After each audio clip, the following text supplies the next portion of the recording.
Hi guys, Jon Watts here from the TruGolf Academy.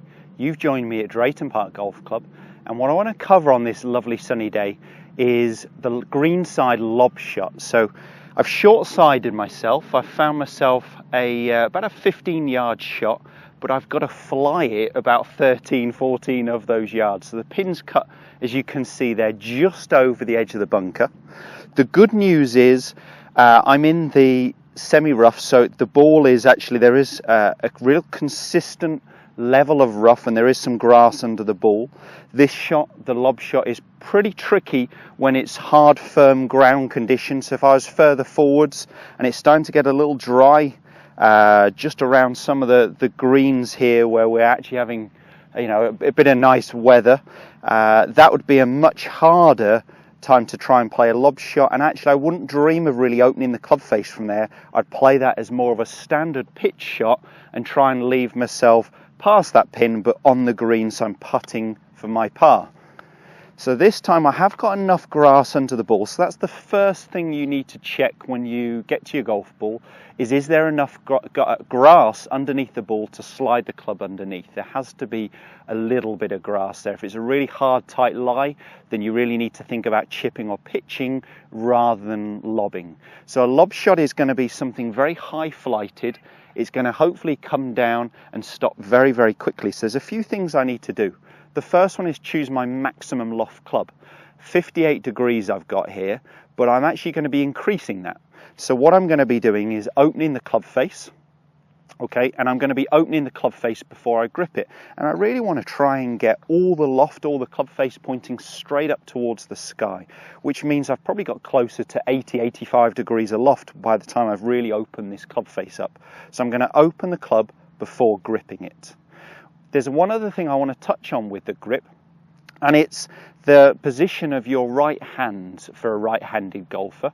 Okay, so your trail hand, and what we want to try and see is that right hand a little bit more on top of the golf club. We definitely don't want any right hand positions where your hand is more underneath the golf club in a strong position, as that's going to cause your forearm to rotate, which is closing the club face, lowering the loft on the club. So you really want to sit your right hand right on the top of the golf club. So for left-handed golfers, that would be your left hand right on the top of the golf club. Okay, so you can see most of the back of your hand there. That's really going to help with that weak right hand position. That's really going to help keep that loft on the golf club as we approach the golf ball underneath the golf ball. So what I'm going to do, I would start by aiming the club at the target. I'm going to have my feet a good shoulder width apart, or maybe a little bit wider. By going wider, it can lower my body, which can help keep that club low for a little longer. So that's a good point when I'm trying to hit that lob shot. I definitely don't want my feet close together. So shoulder width or maybe a little bit wider. I'm going to go ahead and open the club face. Okay, and I'd open before gripping the club. And I just need to walk my body round to the left a little bit just to counteract the club face pointing to the right slightly. Okay, so I've walked my body a little bit round to the left. I've moved that ball up near my front foot by moving round to the left. So I'll just show you that from face on. So I set up in this position, I've opened the club face, and I've moved my body round to the left, which has actually moved that ball up nearer my lead heel. Okay, so it's slightly nearer my front foot. I've still got lots of loft on that golf club when I place my hands on the club, and I'm trying to get my right hand sitting more on the top of the grip there. The one thing we're going to try and do in the swing is make sure we create a nice full committed follow through. So we need some speed. The more loft we have, the more speed we're going to need to get that distance. Okay, so if I don't commit to this shot, I'm leaving it short in this bunker here. So with that club face as open as I've got it, I've got to make sure there's a real committed acceleration into a full follow through. Right, let's give it a go. You'll see it from face on as well. So I'm aiming the club at the target. I'm going to open the club face. I'm going to open my feet to shoulder width or maybe a little bit wider. I'm going to move my body a little round to the left. That's also had the impact of moving my ball slightly forwards in my stance. I'm going to set my right hand really on the top of the golf club, making sure that club face stays open. And we need a nice full committed follow through. That's about perfect. So I hope you guys could see that. Got lots of elevation. That ball came down very soft, landed right by the hole actually, and it's left me about 5 foot or so the other side. Let me hit one more from there. Aim the club at the target. Feet to shoulder width or a little bit wider. Open that club face. Walk your body round to the left.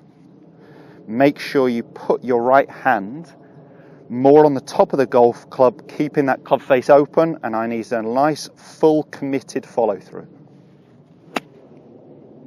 That's pretty good as well. A little closer actually. Oh, hey! I hope you guys can see that on camera.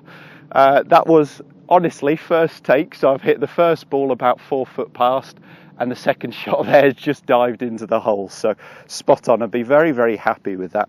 As I said, you'll have seen that from face on as well, to see how open that club face was, how far on top that right hand was. The weaker the better, so really get that right hand for right-handed golfers right on the top of the club.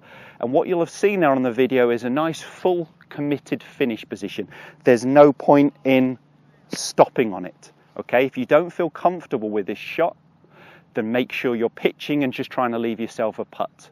It's a great one to practice, and it's a shot that I'd play in certain situations. I'd play it more in match play situations, Stapleford situations, than I would the first couple of holes in a medal round if I wasn't confident with it.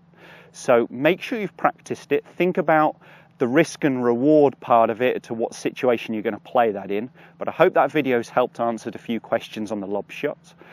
Please post any comments, questions, queries below, and make sure you check out all our other videos coming every Monday, Wednesday and Friday. Thanks guys.